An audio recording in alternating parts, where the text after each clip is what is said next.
Amalan hari Jumat untuk memperoleh pahala dan keberkahan. Assalamualaikum warahmatullahi wabarakatuh. Dalam Islam semua hari memang dianggap baik, namun hari Jumat menjadi hari yang paling istimewa. Itulah mengapa Rasulullah Shallallahu Alaihi Wasallam memerintahkan umatnya melakukan amalan hari Jumat supaya mendapat pahala dan syafaat di dunia dan di akhirat nanti. Mengerjakan amalan-amalan sunnah di hari Jumat memang tindakan yang terpuji. Namun, dalam melakukannya harus sesuai dengan yang diajarkan Rasulullah Shallallahu Alaihi Wasallam. Melakukan amalan yang melenceng dari ajaran justru akan mendatangkan hal-hal negatif. Amalan hari Jumat sesuai ajaran Rasulullah Shallallahu Alaihi Wasallam. Setelah mengetahui keutamaan hari Jumat dalam Islam, selanjutnya fahami apa saja amalan yang sesuai dengan sunnah yang diajarkan oleh Rasulullah Shallallahu Alaihi Wasallam. Berikut ini beberapa amalan di hari Jumat sesuai sunnah yang bisa dilaksanakan. Pertama,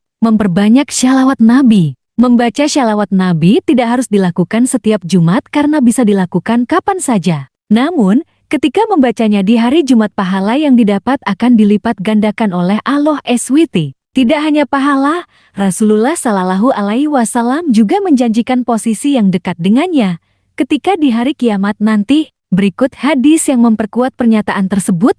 Rasulullah Shallallahu Alaihi Wasallam bersabda, "Perbanyaklah selawat kepadaku pada setiap hari Jumat, karena selawat umatku akan diperlihatkan padaku pada setiap Jumat. Barang siapa yang banyak berselawat kepadaku, dialah yang paling dekat denganku pada hari kiamat nanti."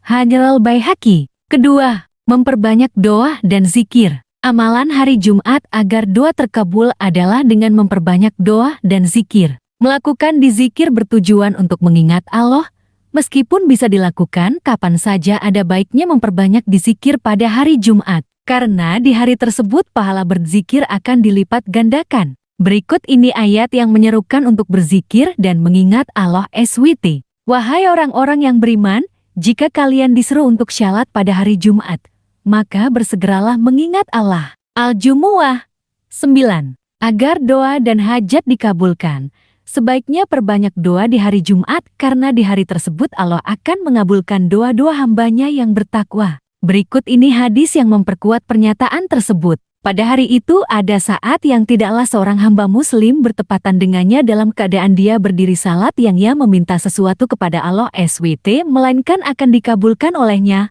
Hadits Bukhari. Ketiga, memperbanyak membaca Al-Quran. Selain memperbanyak bersyalawat, berzikir, dan berdoa, umat muslim juga disarankan untuk memperbanyak membaca Al-Quran di hari Jumat. Amalan hari Jumat tersebut dapat dilakukan oleh pria maupun wanita. Memperbanyak membaca Al-Quran akan menambah pengetahuan kita seputar agama. Malam dan hari Jumat itu memiliki hak, maka jangan menyia-nyiakan kemuliaannya, jangan mengurangi ibadah, dekatkan diri kepada Allah dengan amal-amal saleh dan tinggalkan semua yang haram. Karena di dalamnya Allah telah melipat gandakan kebaikan, menghapus kejelekan dan mengangkat derajat. Hari Jumat sama dengan malamnya. Jika kamu mampu, hidupkan malam dan siangnya dengan doa dan salat. Karena di dalamnya Allah mengutus para malaikat ke langit dunia untuk melipat gandakan kebaikan dan menghapus keburukan.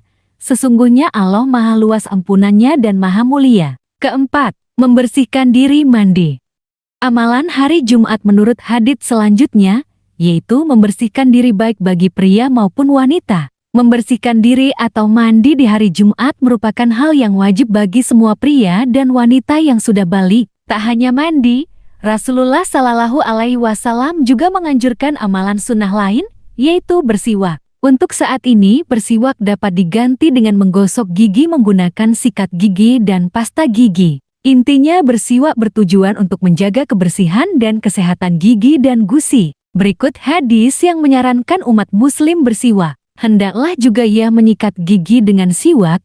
Hadits Bukhari dan Muslim. Tak hanya mandi dan bersiwak, membersihkan diri juga termasuk memotong kuku. Memotong kuku memang disarankan dilakukan di hari Jumat sebagaimana dicontohkan oleh Rasulullah Shallallahu Alaihi Wasallam. Kelima, mengerjakan syalat duhur di awal waktu. Bagi para wanita yang tidak menunaikan salat Jumat, bisa mendapatkan tambahan pahala dengan mengerjakan syalat duhur di awal waktu. Syalat di awal waktu lebih disukai Allah SWT karena hal tersebut menandakan bahwa orang tersebut memprioritaskan ibadahnya. Syalat di awal waktu dijanjikan akan mendapat pahala besar bagi orang-orang yang mengerjakannya. Hal tersebut sesuai dalam sebuah hadis yang diriwayatkan oleh Abu Hurairah, bahwa Rasulullah Shallallahu Alaihi Wasallam pernah berkata, seandainya orang-orang mengetahui pahala azan dan barisan syaf pertama, lalu mereka tidak akan memperolehnya kecuali dengan ikut undian, niscaya mereka akan berundi. Dan seandainya mereka mengetahui pahala menyegerakan syalat pada awal waktu, niscaya mereka akan berlomba-lomba melaksanakannya. Keenam, mengenakan pakaian terbaik dan memakai wewangian. Rasulullah Shallallahu Alaihi Wasallam menyarankan umatnya membeli pakaian terbaik untuk dipakai saat salat Jumat. Selain menganjurkan menggunakan pakaian terbaik, Rasulullah Shallallahu Alaihi Wasallam juga menyarankan para pria menggunakan wewangian atau minyak wangi sebelum pergi. Berikut sabda Rasulullah Shallallahu Alaihi Wasallam terkait himbauan membeli pakaian untuk salat Jumat. Wajib bagi kalian membeli 2 buah pakaian untuk salat Jumat, kecuali pakaian untuk bekerja. HR Abu Dawud dan Ibnu Majah dinilai syahih oleh Al-Albani. Rasulullah Shallallahu Alaihi Wasallam juga menyarankan agar menggunakan wewangian sebelum berangkat ke masjid, seperti yang tertuang dalam hadis berikut. Barang siapa yang mandi pada hari Jumat dan bersuci semampunya, lalu memakai minyak rambut atau minyak wangi kemudian berangkat ke masjid dan tidak memisahkan antara 2 orang, lalu syalat sesuai dengan kemampuan dirinya. Dan ketika imam memulai khotbah, ia diam dan mendengarkannya, maka akan diampuni dosanya mulai Jumat ini sampai Jumat berikutnya. HR Bukhari dan Muslim. Ketujuh, membaca surat Al-Kahfi. Amalan hari Jumat untuk wanita dan pria berikutnya adalah membaca surat Al-Kahfi. Membaca surat Al-Kahfi dapat dilakukan pada awal Jumat, yakni setelah matahari terbenam di hari Kamis. Pada sebuah hadis yang diriwayatkan oleh Abu Sa'id Al-Khudri, Rasulullah Shallallahu Alaihi Wasallam pernah bersabda, barang siapa membaca surat Al-Kahfi pada hari Jumat, maka akan dipancarkan cahaya untuknya antara 2 Jumat. HR Al-Hakim dan Al-Baihaqi disyahihkan Al-Albani. Kedelapan, tidak duduk dengan posisi memeluk lutut. Seorang muslim khususnya pria disarankan agar tidak duduk dalam posisi memeluk lutut saat mengikuti syalat Jumat di masjid. Rasulullah Shallallahu Alaihi Wasallam melarang umatnya untuk tidak melakukan hal tersebut selain karena terlihat tidak sopan tapi juga kurang baik dilakukan di depan banyak orang. Hadis yang diriwayatkan oleh Abu Dawud dan Tirmidzi dari Sa'd bin Mu'adz bin Anas terkait tindakan yang lebih baik tidak ketika salat Jumat, salah satunya adalah duduk dengan posisi memeluk lutut. Dalam hadis tersebut, Rasulullah Shallallahu Alaihi Wasallam melarang al-hapuah atau duduk dengan memeluk lutut saat sedang mendengarkan khatib berkhotbah. Kesembilan, menjalankan syalat sunnah sebelum khatib naik mimbar. Amalan hari Jumat yang lebih diperuntukkan bagi pria, yaitu memperbanyak syalat sunnah sebelum khatib naik ke mimbar. Jadi, akan lebih baik lagi jika datang lebih awal ke masjid untuk melaksanakan salat sunnah terlebih dahulu. Pada sebuah hadis yang diriwayatkan dari Abu Hurairah, menjelaskan bahwa Rasulullah Shallallahu Alaihi Wasallam pernah berkata, barang siapa yang mandi kemudian datang untuk salat Jumat, lalu ia salat semampunya dan dia mendengarkan khotbah hingga selesai, kemudian salat bersama imam, maka akan diampuni dosanya mulai Jumat tersebut sampai Jumat berikutnya ditambah 3 hari.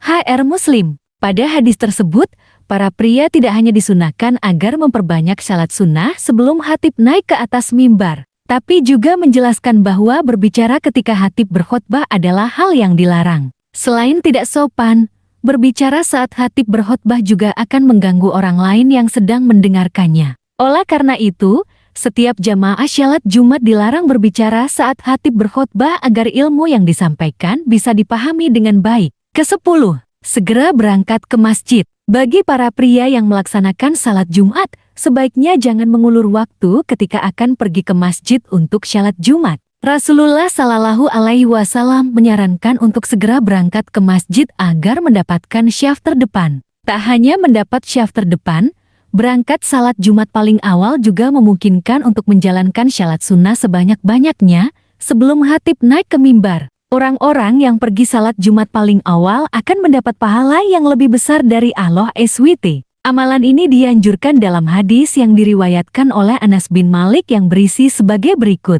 Dia berkata, kami berpagi-pagi menuju salat Jumat dan tidur siang setelah salat Jumat.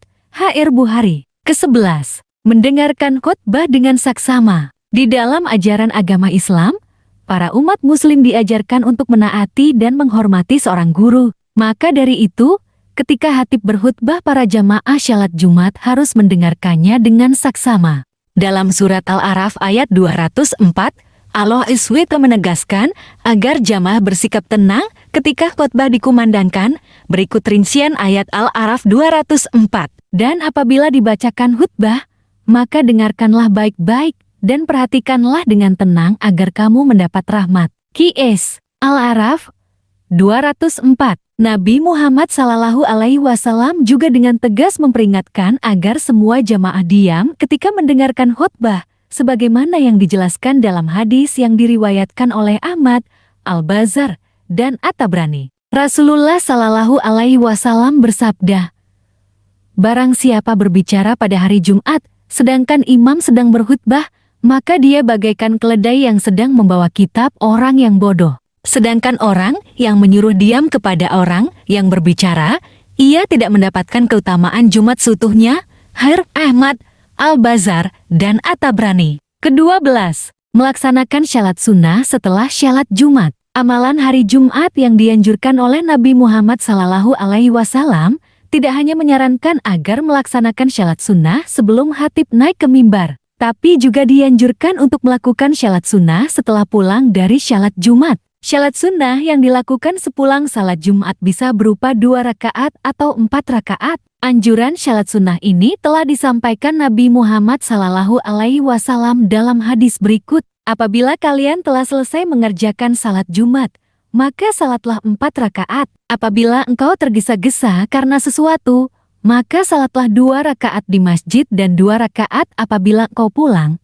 HR Muslim, Tirmidzi. Ke-13. Melakukan kegiatan sosial. Berdasarkan beberapa riwayat, dikisahkan bahwa Nabi Muhammad SAW melakukan berbagai aktivitas tertentu di hari Jumat. Aktivitas tersebut tidak hanya seputar kegiatan yang bersifat ibadah saja, seperti zikir, doa, melakukan syalat sunnah, dan semacamnya. Tapi Nabi Muhammad SAW juga kerap kali melakukan ibadah yang bersifat sosial dan bisa menjadi amalan hari Jumat. Lalu, apa yang dilakukan Nabi selain melakukan kegiatan yang bersifat ibadah? Setelah melakukan kegiatan ibadah, Nabi Muhammad SAW biasanya akan mengunjungi saudaranya, menjenguk orang yang sedang sakit. Tak hanya itu, Nabi juga menghadiri pemakaman jenazah dan menghadiri akad nikah. Kegiatan tersebut seringkali dianggap sepele namun perlu dicontoh. Kegiatan-kegiatan sosial akan mempertemukan kita dengan banyak orang,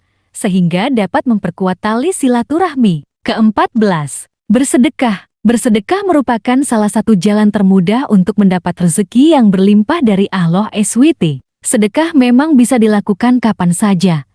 Namun sedekah di hari Jumat akan lebih istimewa karena tingkat pahala akan dilipat gandakan. Ibnu Qayyim menjelaskan bahwa sedekah di hari Jumat dan sedekah di hari lainnya sama seperti sedekah di bulan Ramadan dengan bulan-bulan lainnya. Itu artinya, pahala yang didapatkan akan lebih besar apalagi jika memberikan sedekah ke anak yatim piatu dan fakir miskin, tentu pahalanya akan lebih besar lagi. Demikian amalan yang dapat dilakukan di hari Jumat. Semoga bermanfaat. Waalaikumsalam warahmatullahi wabarakatuh. Terima kasih telah menonton Al Kanal.